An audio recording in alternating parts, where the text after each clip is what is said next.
एक ऐसा जीव जिसकी एक फूंकार में प्रलय का जहर है, जिसकी एक नजर पड़ जाए तो काल भी कांपने लगे। एक ऐसा योद्धा जिसके पास ब्रह्मांड की सबसे चमकीली नागमणि है। लेकिन ठहरिए, क्या आपने कभी सोचा है कि श्मशान में रहने वाले, राख लपेटने वाले देवादिदेव महादेव ने एक विषैले सर्प को ही अपना आभूषण क्यों चुना? क्यों करोड़ों देवताओं को छोड़कर वासुकी को वो स्थान मिला जो किसी और को नसीब नहीं हुआ? क्या ये महज एक कहानी है या किसी महान त्याग का सबसे बड़ा प्रमाण? आज की इस रोमांचक यात्रा में हम पाताल लोक के उस अंधेरे और वैभवशाली संसार में उतरेंगे जहां नागराज वासुकी का शासन चलता है। पुराणों की धूल भरी परतों को पलटें तो पता चलता है कि वासुकी कोई आम नाग नहीं थे। वे महर्षि कश्यप और माता कद्रू की वो संतान थे जिनके भाग्य में राजा बनना लिखा था। कल्पना कीजिए नागलोक की, पाताल की वो गहराई जहां सोने और मणियों से बने महल जगमगाते हैं, जहां की रक्षा स्वयं 9 फनों वाले वासुकी करते हैं। उनके मस्तक पर जलने वाली वो दिव्य मणि, कहते हैं उसकी रोशनी इतनी तेज थी कि पाताल के सबसे घने अंधेरे में भी सूरज जैसा उजाला कर देती थी।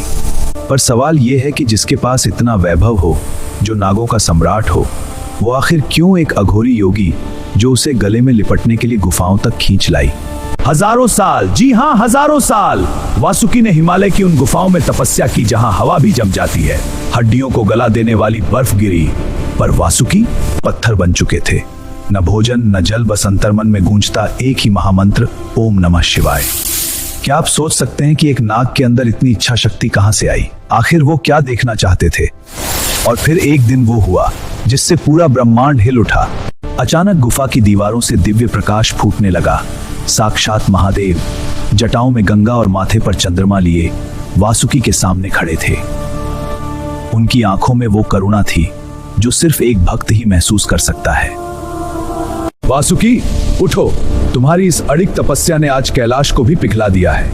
मांगो, क्या चाहते हो? अमृता, अजय शक्ति या तीनों लोकों का राज्य? प्रभु, मुझे राज्य नहीं चाहिए, मुझे अमृता की चाह नहीं, मुझे बस आपकी शरण चाहिए। मुझे अपना वो दास बना लीजिए जो हर पल आपके स्पर्श में रहे।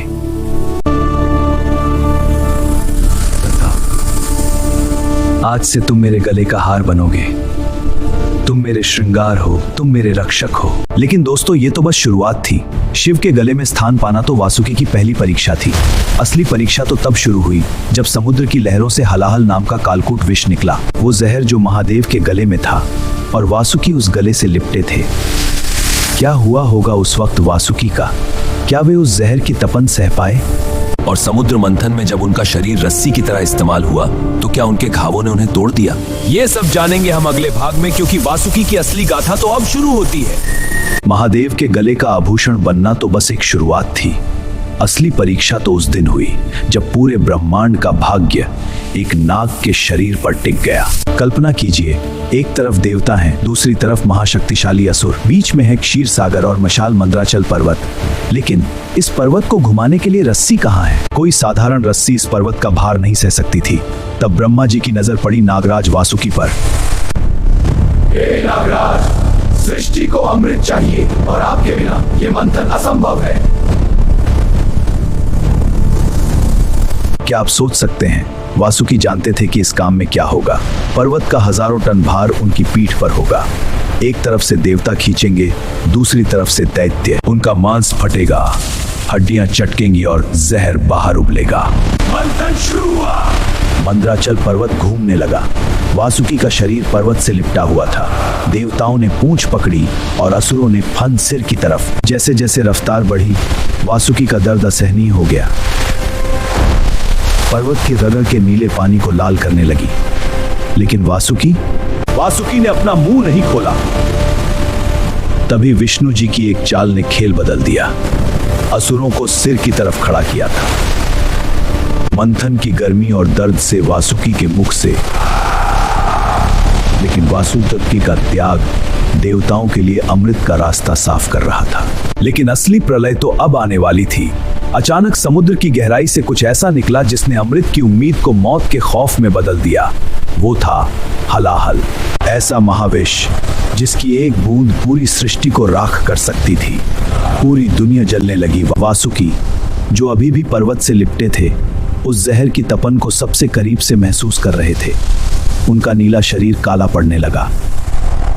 तभी सन्नाटे को चीरते हुए एक गूंज उठी, और जब शिव ने वो जहर पिया तो वासुकी ने उन्हें और कसकर पकड़ लिया, जैसे वो कह रहे हैं, प्रभु इस जहर की आधी तपन मैं सहूंगा, बस आप सुरक्षित रहें। मंथन खत्म हुआ, अमृत निकला, दुनिया को जीवन मिला। लेकिन क्या किसी ने वासुकी के उन घावों को देखा? क्या किसी ने उस दर्द को महसूस किया जो उन्होंने युगों युगों तक सहा? नहीं। वासुकी फिर से चुपचाप महादेव के गले में जाकर लिपट गए। लेकिन दोस्तों, क्या आप जानते हैं वासुकी की कहानी यहाँ खत्म नहीं होती। एक ऐसा दिन भी आया जब वासुकी की अपनी ही माँ ने उन्हें और उनके पूरे वंश को जिंदा जलने का श्राप दे दिया। क्यों एक माँ अपने ही बच्चों की मौत मांगने लगी, और कैसे एक छोटे से बालक ने उस सर्प यज्ञ की धधकती आग से नागराज को बचाया, ये राज खुलेगा अगले भाग में।